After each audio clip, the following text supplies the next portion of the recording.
দিনহাটা সংহতি ময়দানে মাসান বাবার পুজোর মাধ্যমে সপ্তম বর্ষের দুদিনব্যাপী রাজবংশী উৎসবের সূচনা হয়। রবিবার উৎসবের আনুষ্ঠানিক উদ্বোধন করেন উত্তরবঙ্গ উন্নয়ন মন্ত্রী উদয়ন গুহ।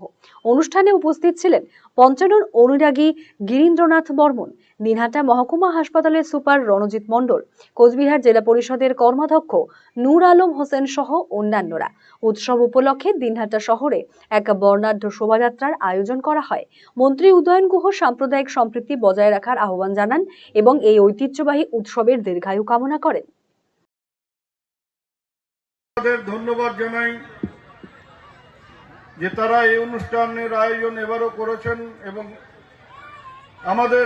আমাকে আমন্ত্রণ জানিয়েছেন এখানে। তার জন্য এই উৎসব স্বাভাবিকভাবেই দুদিন ধরে এই মাটির উৎসবে নানা সাংস্কৃতিক কর্মকাণ্ড আমাদের এই মাটির সাথে সবাইকে পরিচিত করেছে।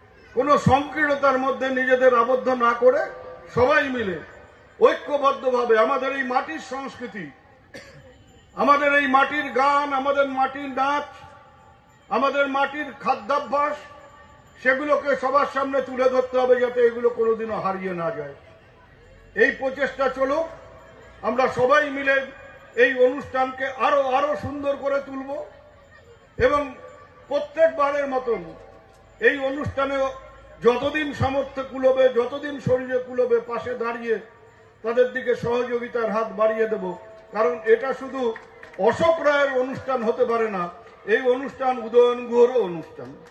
আপনারা সবাই ভালো থাকুন।